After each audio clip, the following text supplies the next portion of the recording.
জয় গুরু জয় সীতারাম। মায়ের পাদপদ্মে প্রণাম, ঠাকুরের পাদপদ্মে প্রণাম। হ্যালো ফ্রেন্ডস, সেরিয়ান কিচেন অ্যান্ড ওয়ার্ল্ডে আমার কাছের ও দূরের সকল বন্ধুদের স্বাগত জানাই। আজকে আমার এই ছোট্ট ব্লগে তোমাদেরকে নিয়ে যাব আমার গুরুবাড়ি মহামিলন মঠে, যেখানে 134তম শুভ আবির্ভাব তিথি ছিল আমার ঠাকুরের, মানে সীতারাম দাস ওঙ্কারনাথের। তো অনুষ্ঠান ছিল 15, 16, 17। তা আমি সেখানে গেছিলাম, ঠাকুরের অনুষ্ঠানে থাকতে পেরেছি, সত্যিই খুব ভালো লেগেছে। সেইটাই তোমাদের সাথে একটু ভাগ করে নিচ্ছি। এটা হলো মূল প্রবেশদ্বার, আর সামনে যে দ্বিতল ঘরটি দেখা যাচ্ছে সেখানে নিচে আছেন মা কমলা আর ওপরে আছেন আমাদের ঠাকুর।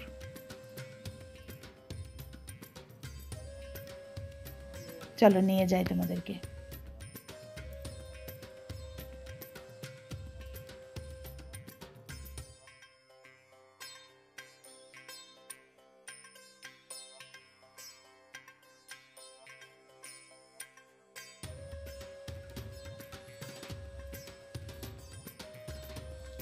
এখানে গুরুমা প্রসাদ দেওয়া হয়েছে, নিবেদন করা হয়েছে। আরতি তোমাদেরকে দর্শন করিয়ে নেব। চলো, সবাই বসে আছে, সবাই এসছে ঠাকুরের অনুষ্ঠানে। কত ফুল দেখেছো, খুব সুন্দর করে সাজানো হবে ঠাকুরের জায়গাটা। ফুলের গন্ধে, ধূপকাঠির গন্ধে চারপাশ একদম মধুময় হয়ে উঠেছে। আহা, মা কমলার দর্শন করে নাও। এবার তোমরা আরতি দর্শন করো।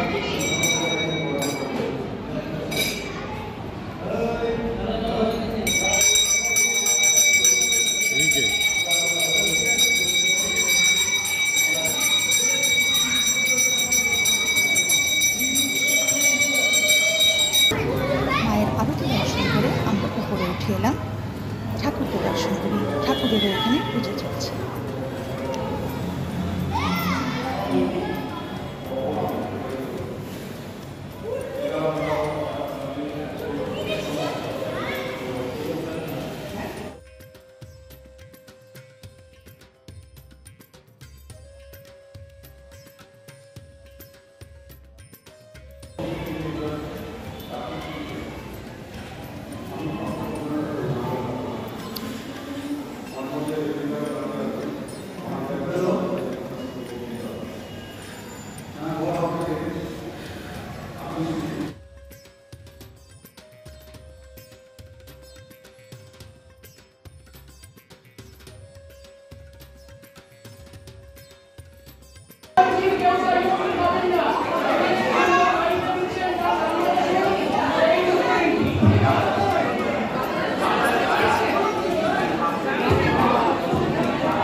এবার তোমাদেরকে নিয়ে যাব ঠাকুরের কিছু কথা শুনতে মহারাজের মুখ থেকে। চলো শুনে নাও।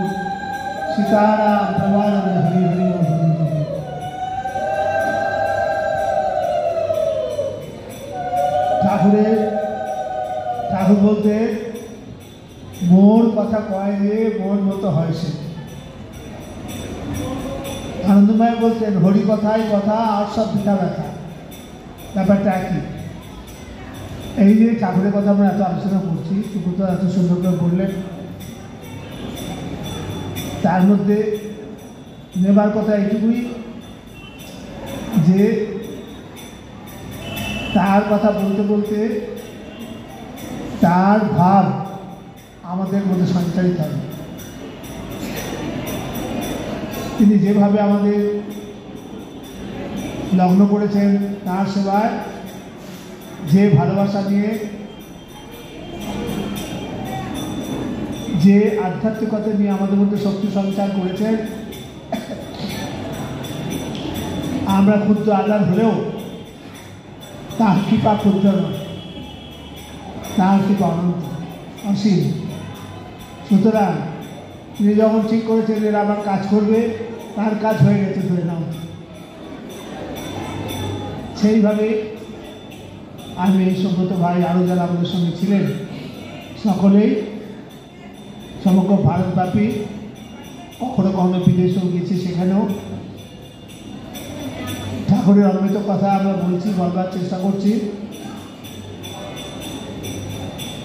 বালকদের ভাষণও বড়দের কাছে বড় মধুর লাগে। আমরা যাই আলোচনা করি, যেটুকু পারি বলি, তাই তিনি পরম করুণার সঙ্গে ভুল করছে। এইখানে আমাদের তৃপ্তি, এইখানে আমাদের সব কিছু বলা শোনার সাথে। জয় গুরু, জয় মা।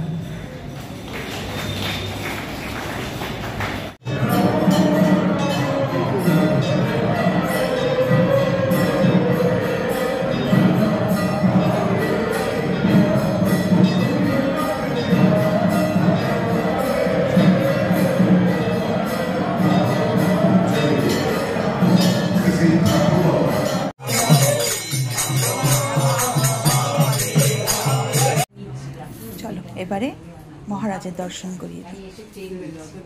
ইনি হলেন কিঙ্কর বিঠ্ঠল মহারাজ। ওনার পাদ পদ্মে শতকোটি প্রণাম জানাই।